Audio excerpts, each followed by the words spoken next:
get a couple more. So I'll go ahead and introduce you, Casey, and then I'll leave you to it. But thanks to everyone for joining us today.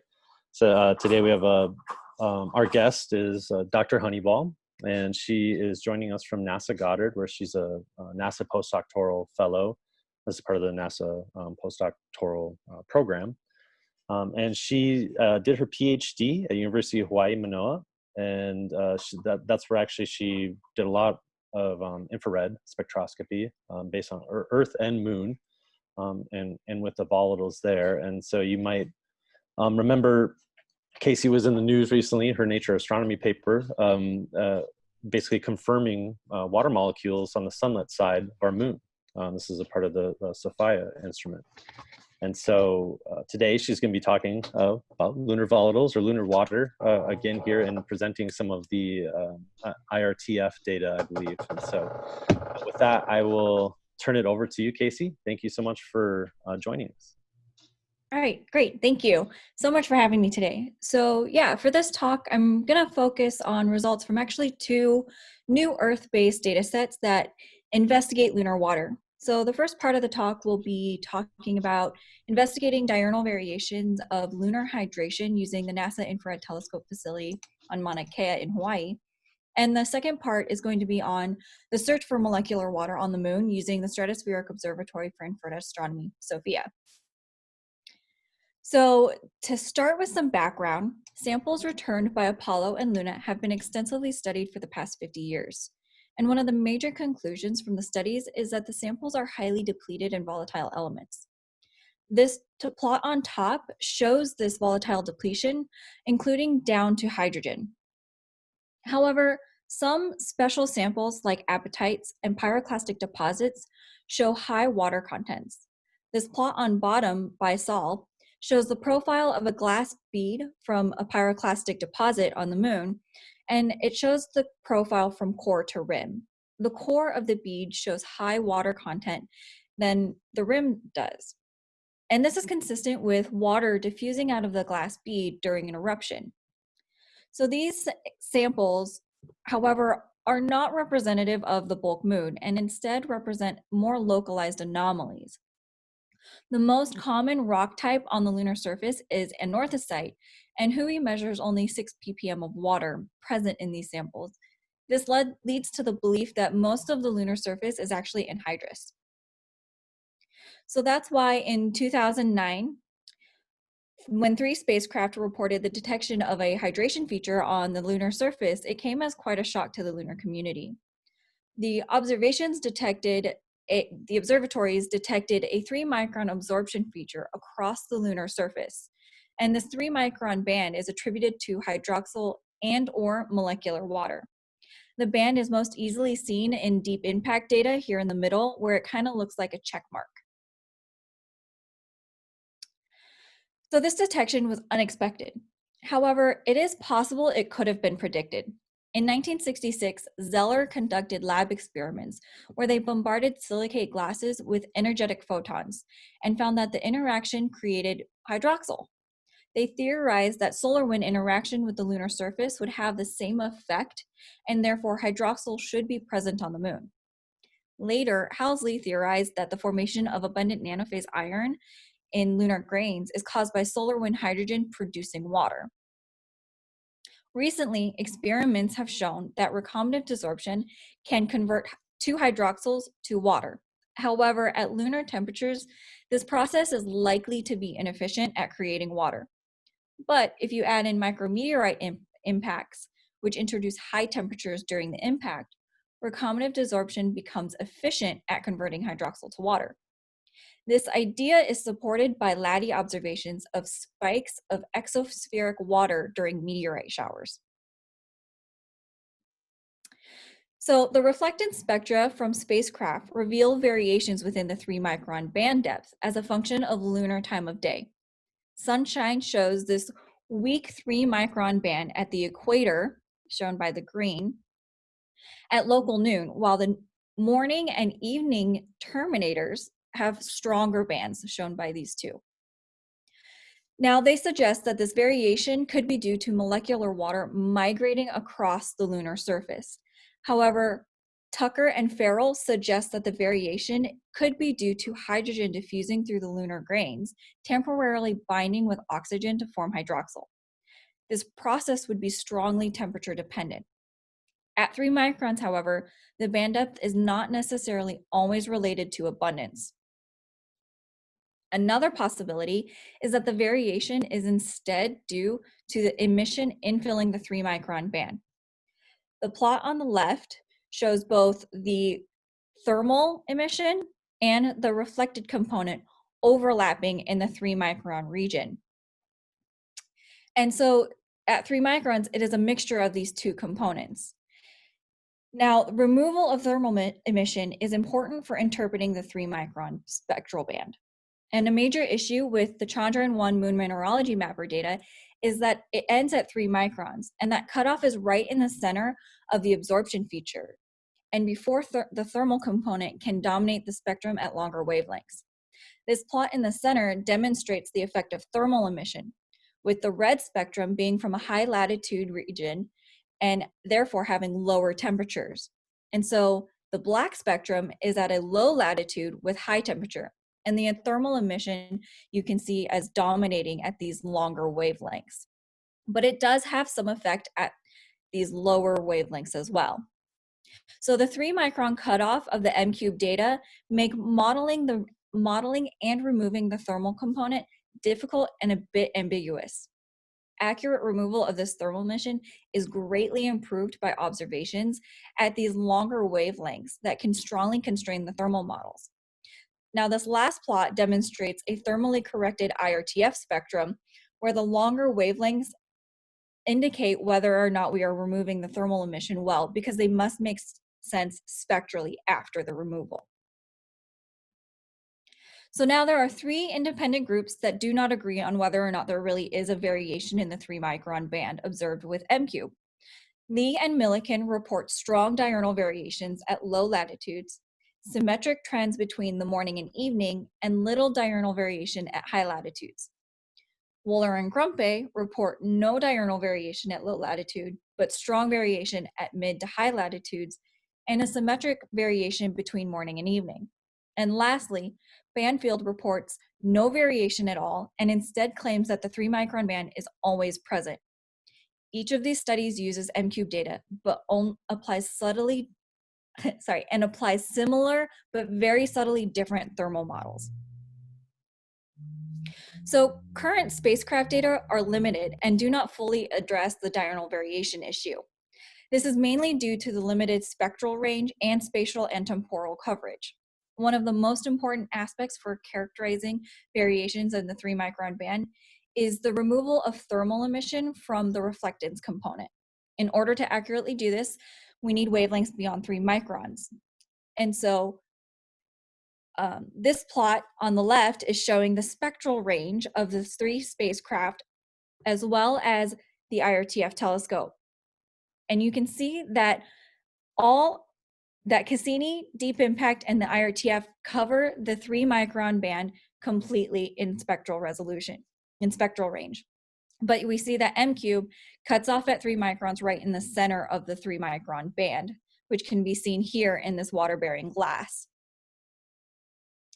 So the IRTF covers the entire 3 micron band and has multiple advantages, including the longer wavelengths. While Cassini and Deep Impact also cover these longer wavelengths, they are limited in spatial and temporal coverage. And so that makes it harder for them to address the diurnal variation issue in full. This plot over here is showing, again, an IRTF spectrum with the thermal emission dominating at the longer wavelengths and showing the cutoff of M-cube data. And you can see that you have very little information of what the thermal component is doing when you have that cutoff. So the IRTF can fill these gaps. So to investigate the diurnal variation, we are using the Spex instrument on the IRTF, which is a high-resolution cross-dispersed spectrograph. The IRTF provides many advantages, as I said, over current spacecraft data, including access to the entire lunar nearside at all lunar times of day and at high spatial resolution. The image on the bottom is of Sulpicius Gallus pyroclastic deposit from the IRTF Guider camera, And this is the slit bore-sighted onto the guider image. So this is where we actually acquire data, and so you can see that we can resolve small geological features. But again, the most important advantage of the IRTF is the wavelength coverage out to 4.2 microns. These longer wavelengths allow us to strongly constrain thermal models to address the reality of the observed diurnal variations. So the data that we collected for this project includes 6 chord profiles that extend from one pole to the other, and each chord was observed on different nights covering different lunar times of day. The chords I will present today range from 6 a.m. to noon in lunar time and also 6 p.m.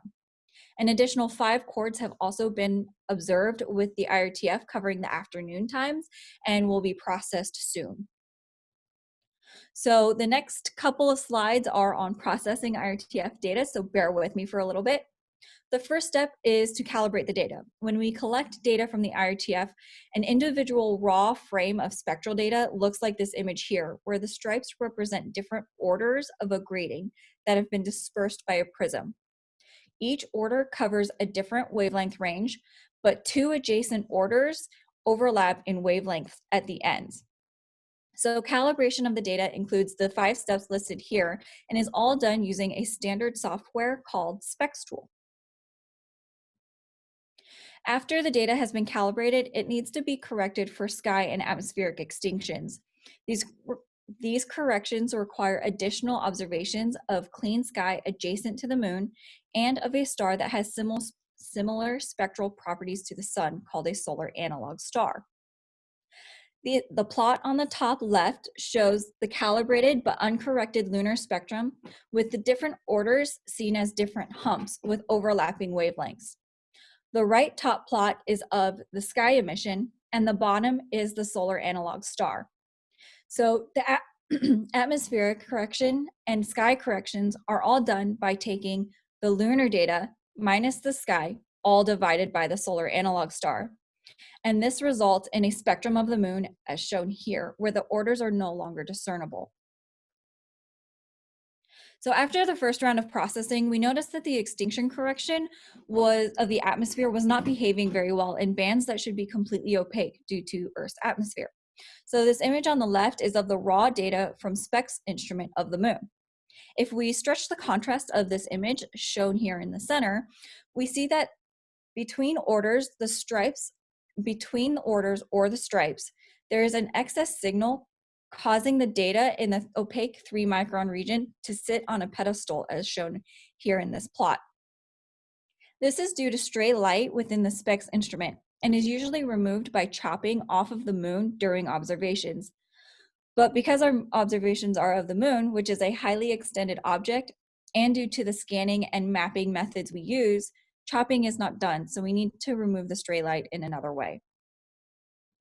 So to do this, we take stray light from above and below each order and move it into the edges of its respective order.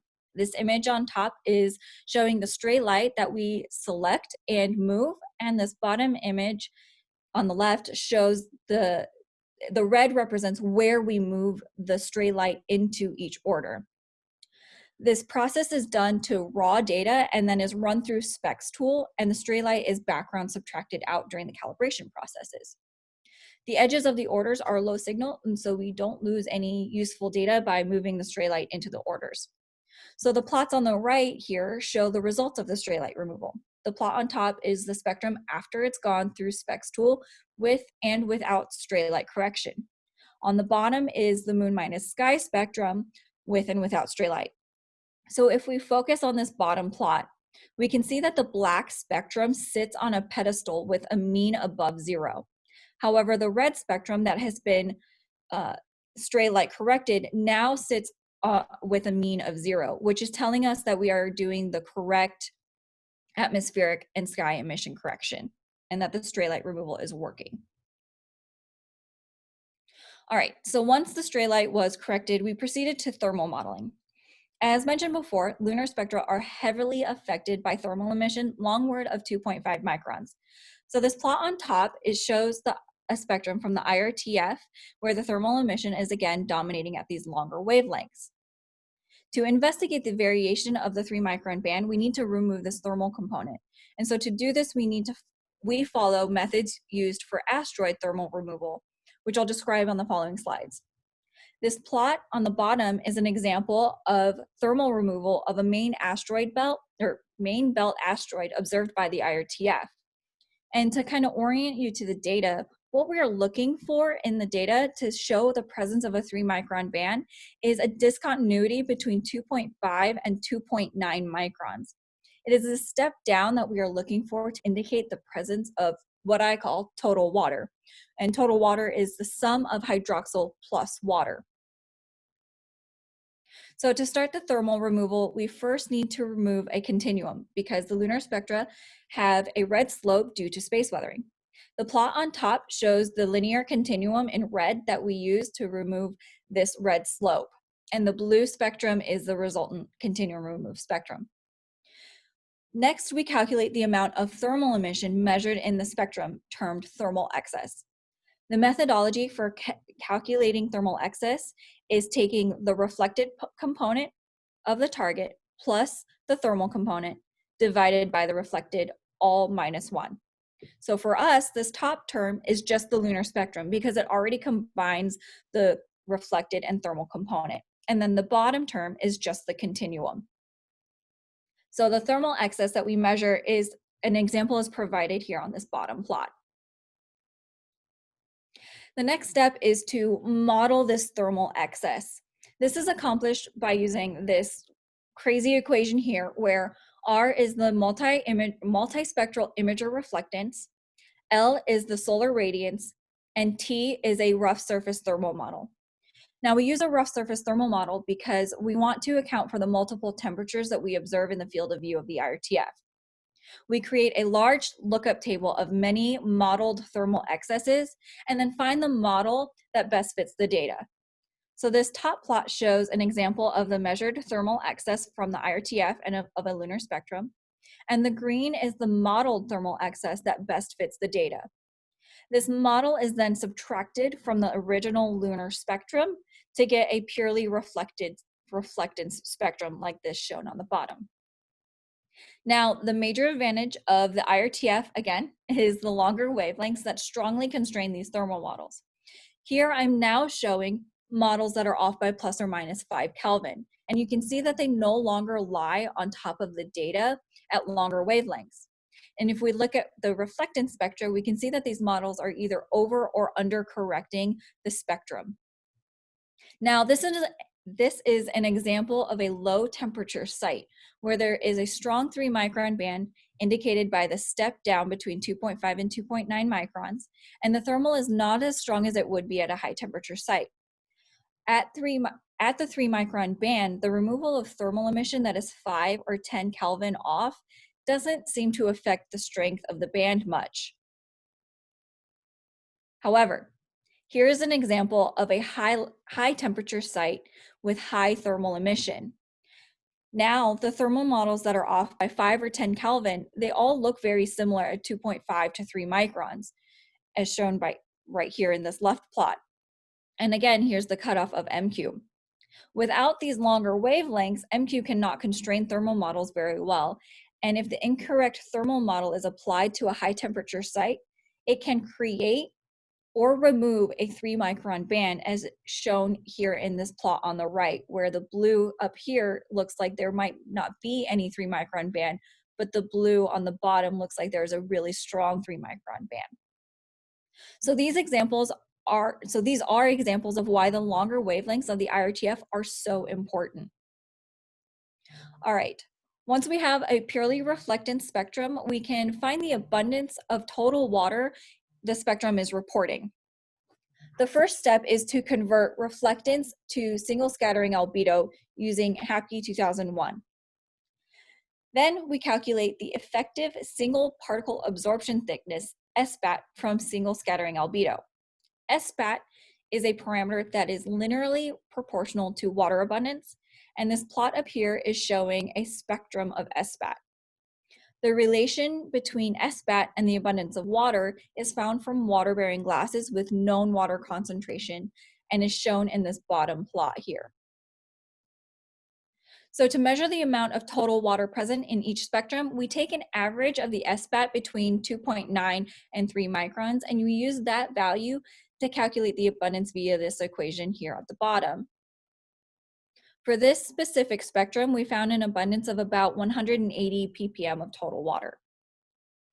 We also looked at the sensitivity of the abundance based on the thermal model that we were using, and found that at higher temperatures, locations that at high temperature locations, these have larger errors in abundance measured when an incorrect thermal model is applied.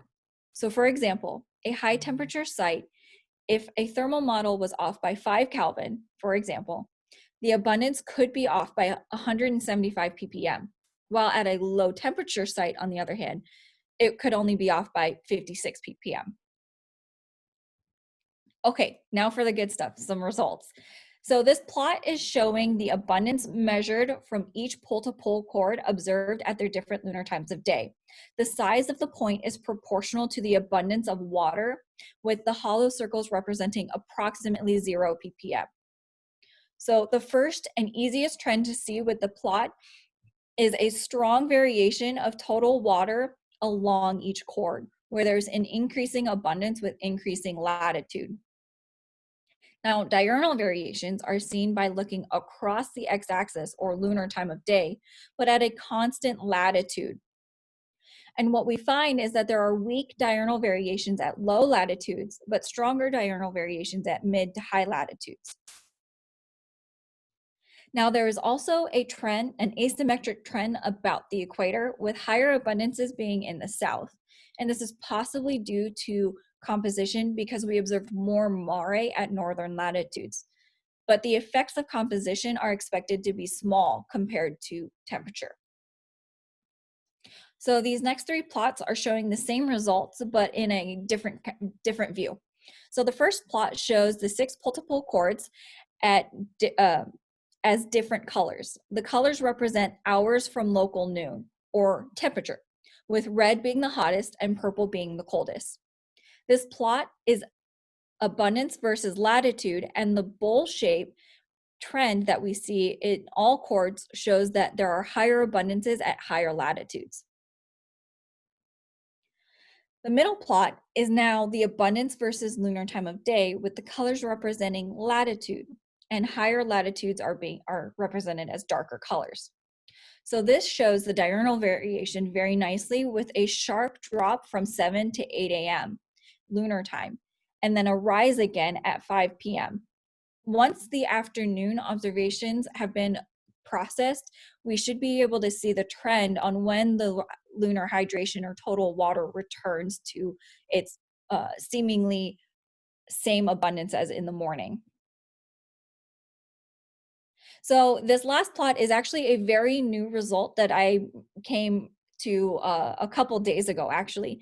And it shows the abundance versus temperature. And what we see is that at lower temperatures, we have higher abundances, and at higher temperatures, we have lower abundances. And the trend looks almost linear. And so the trend with latitude that we're observing in this first plot is likely actually due to just the colder temperatures at higher latitudes, and it may not actually be a latitude dependence. Okay, so I've gone through the IRTF, and I've shown that it provides the much needed longer wavelengths to constrain thermal models, making the removal of thermal emission unambiguous. And I've confirmed that diurnal variations do exist in the 3 micron band, as reported by the previous studies. Now, what we do see is that the variations are likely temperature dependent and not actually a latitude dependence. And now the fact that we are actually seeing a variation leads us to question, what is causing the variation? Is it molecular water, or is it hydrogen migrating through the lunar surface? And this question is still currently under debate. So as I mentioned way in the beginning, it is theorized that hydroxyl can convert to water via recombinant desorption. However, at lunar temperatures, this process is likely inefficient. But introducing the micrometeorite impacts that provide high temperatures needed to make this process efficient. Now, the species causing the variation has implications. If the 3 micron band varies because of hydroxyl, then the variations must be due to hydrogen forming temporary hydroxyl bonds as it diffuses through the lunar soil. If, however, the migration is due to molecular water, then the molecule itself can migrate, and it could be a potential source of water to the poles. So recently there have been detections of water ice in permanently shadowed regions using M-cube data, and this is a definitive observation of the presence of water on the moon. For areas not in permanent shadow, however, there have been detections that only imply the presence of water. Lee detected hematite at the poles on sunlit surfaces, and these maps on top show where the hematite is located. The production of hematite from nanophase iron is promoted by the presence of water, implying that it is present on the moon. However, there have also been observations by the Lyman Alpha Mapping Project in the ultraviolet that show an anomalous ratio at local noon, where the temperatures are highest.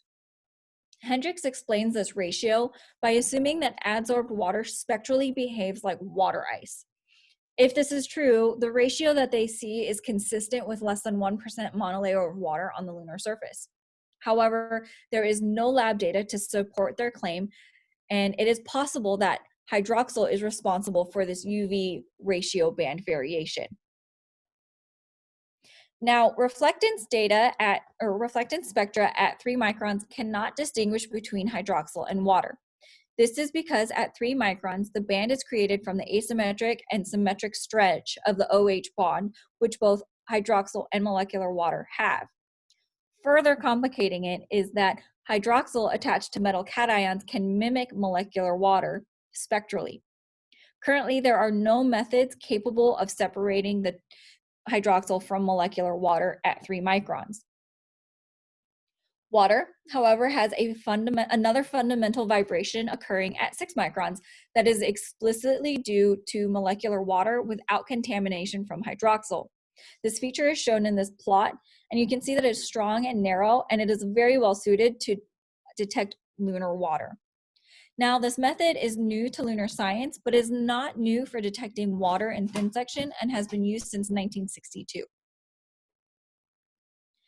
At 6 micron, a 6 micron band has also been observed in Apollo samples, shown right here, on Mars, and also in Spitzer data of asteroids, represented by these blue spectra, and the 6 micron band is here.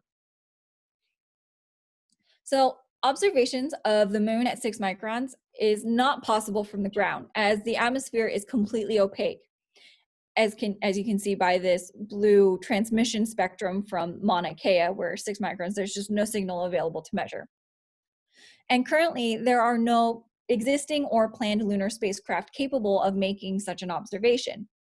However, the higher we get into the atmosphere, the more it opens up. And so we are using the Stratospheric Observatory for Infrared Astronomy, SOFIA, to conduct the first observations of the moon at the 6 micron region. And here is the SOFIA transmission, and you can see that we have plenty of signal to measure at 6 microns now. So on August 30th, 2018, we had our first flight on SOFIA and acquired data of 2 different locations, a Mare reference at mid-latitude and at the Clavius crater at high southern latitudes. And our observations were not typical for SOFIA. We ended up breaking their data processing pipeline, and so therefore the data had to be manually calibrated by a SOFIA research scientist. And because SOFIA is still within the Earth's atmosphere, it is not exempt from those atmospheric extinctions. Unlike the IRTF, however, SOFIA uses the ATRAN atmospheric model for extinction correction. And this is all done by the SOFIA research team. After all of this is done, we receive fully calibrated, atmospherically corrected spectral frames in units of Janskis. And so what we found from these observations is that there is a prominent 6 micron emission band on the lunar surface at the Clavius crater region at high southern latitudes. This plot on the bottom is showing each observation of the Clavius regions and a spectrum that reports the maximum abundance of water. This image on top is showing the clavius region where each slit represents where the data was acquired, with the blue having higher abundances and the black having lower abundances. Now, the band we detected was about 2% in strength, and we attribute it to the molecular water. And this is the first unambiguous detection of water on the sunlit surface of the moon. Now, just to prove that this band is really due to molecular water, we compared its properties to literature values of the fundamental HOH band from Falk 1984 and other observations. The lunar 6-micron band centers that we observe all fall within the cited band centers of the HOH band. The distribution of the literature band centers is shown in this histogram with the moon, meteorites, and water-bearing glasses also overlaid. Now, taking a look at this bottom plot, the moon and meteorite 6-micron bands shown in red and black are very similar in shape, center, and width. And we find that the lunar 6-micron band is broader than the water-bearing glasses with a band center shifted to lower wavelengths. The observed differences are likely due to different chemical compositions, but with these results, we are very confident that the 6-micron feature that we observed on the moon is actually due to molecular water.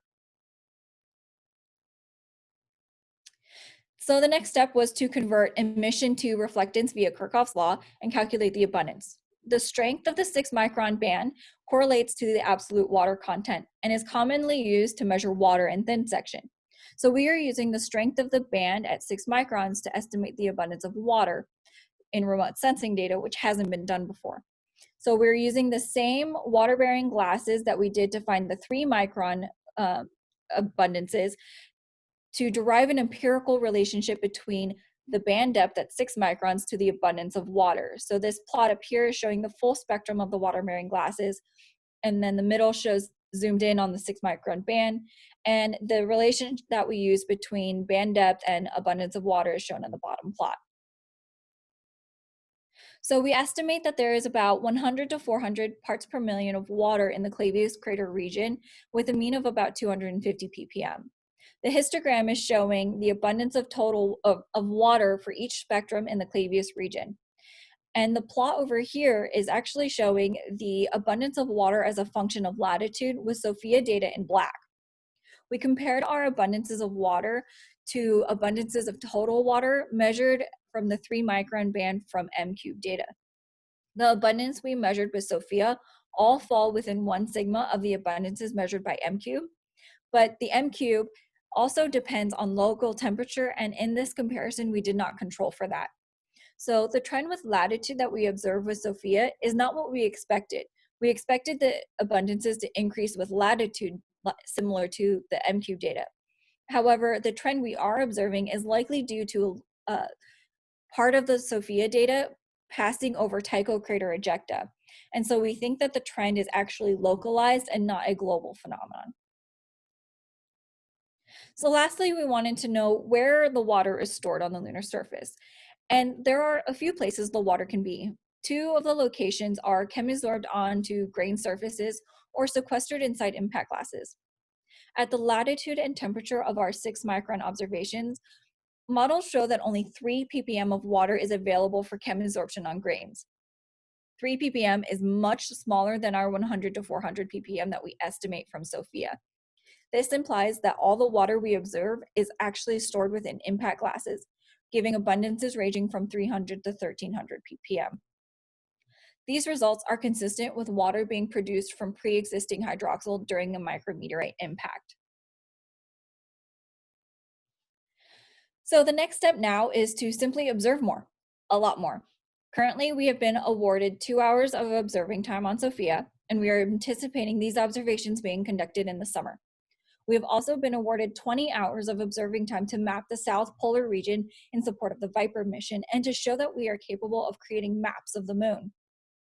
These 20 hours are being used as a pilot program to a much larger 72-hour project to map the moon with SOFIA. We will also conduct observations of asteroids looking for molecular water as they share the same issue as 3 microns.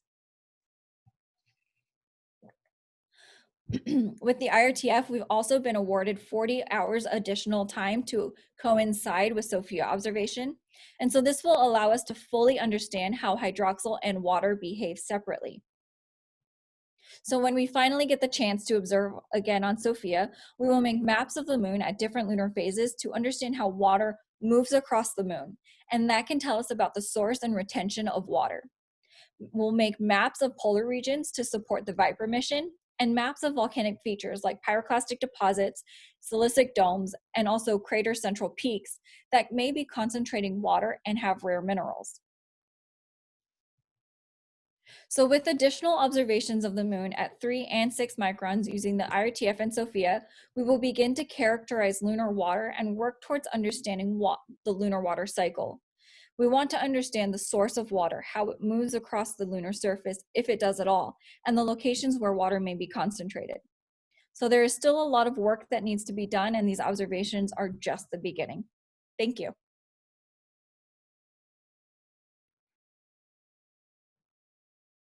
Right. Yay. Excellent talk. Thank you so much. And so this talk will be open for discussion and questions now, and you can feel free to drop questions into the chat box, or if you're so inclined to unmute yourself and open the discussion through the or I think you can unmute yourself. Is that right, Debbie? That's right. Yeah, okay, yeah. So you can go ahead and unmute yourself and talk if you like. One question I had, Casey, maybe to start things off, I was curious, going back to kind of the Saul et al. Paper and looking at the water content of the pyroclastic glasses or the percritic glasses, they're thinking, depending on, this is obviously compositional dependent as well, but, let's say, give or take 200, 300 ppm water in the glasses. It made me kind of think, based on, like, on one of your last two slides, it made me wonder, with the content that you're finding with the SOFIA and data, if you can sort of generate that same water content by just having maybe a pyroclastic deposit that was then incorporated into the impact glass, right? Versus, and made me think, what is the, limiting reactant in the your hydroxyl conversion? Yeah, that's an interesting idea, because if the water that we're observing with SOFIA is formed from micrometeorite impact, it should be everywhere on the moon. And so it should also be occurring at pyroclastic deposits. So that would be interesting to see if pyroclastic deposits are enhanced because they have internal water to the moon, but also because these micrometeorite impacts are generating a little bit more water and incorporating them into the glasses. Yeah, that'd be interesting. Thank you. Yeah, it looks like someone was unfamiliar with the term glass in these types of discussions. Maybe you could elaborate a little bit about what you're measuring. Yeah, so when a micrometeorite impacts the moon, it melts part of the lunar surface and part of the regolith grains that are around it. And what happens is that melt is quickly quenched and forms a glass-like structure. It's got no real structure, molecular structure to it, basically. And so water can be captured into this new jumble of melted regolith, basically, I guess.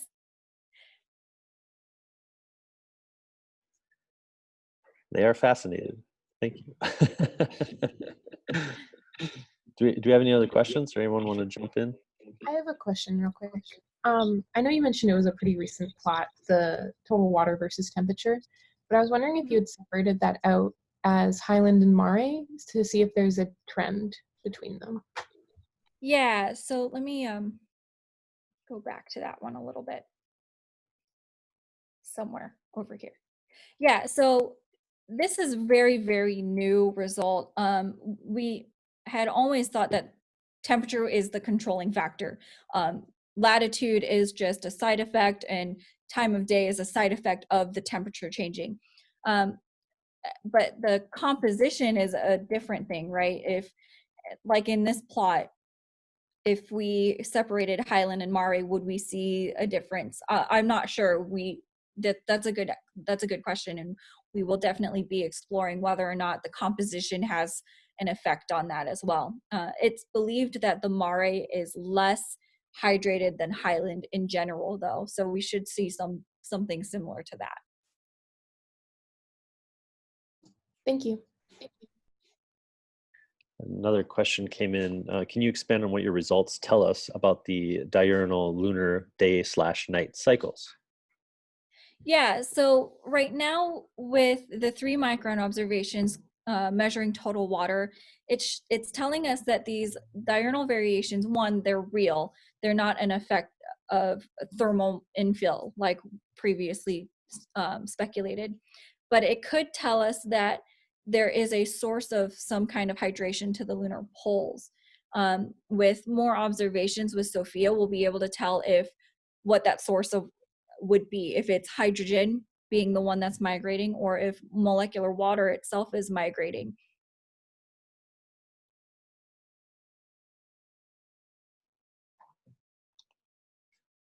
Great.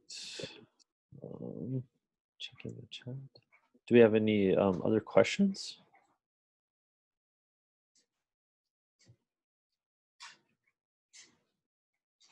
Last call, perhaps? All right, awesome. Yeah, echoing Alan, thank you so much for stopping by and joining and kind of giving us the detailed update on your study and your work as a postdoc there at Goddard. So it's super exciting. Yeah. And I know that we have a lot of people here who are very excited about your continued research in this area. So great. Thank you so much for having me today. Yeah, absolutely. So thank you, everyone. And I guess, yeah, everyone will be in touch. Thank you. Great. Thank you.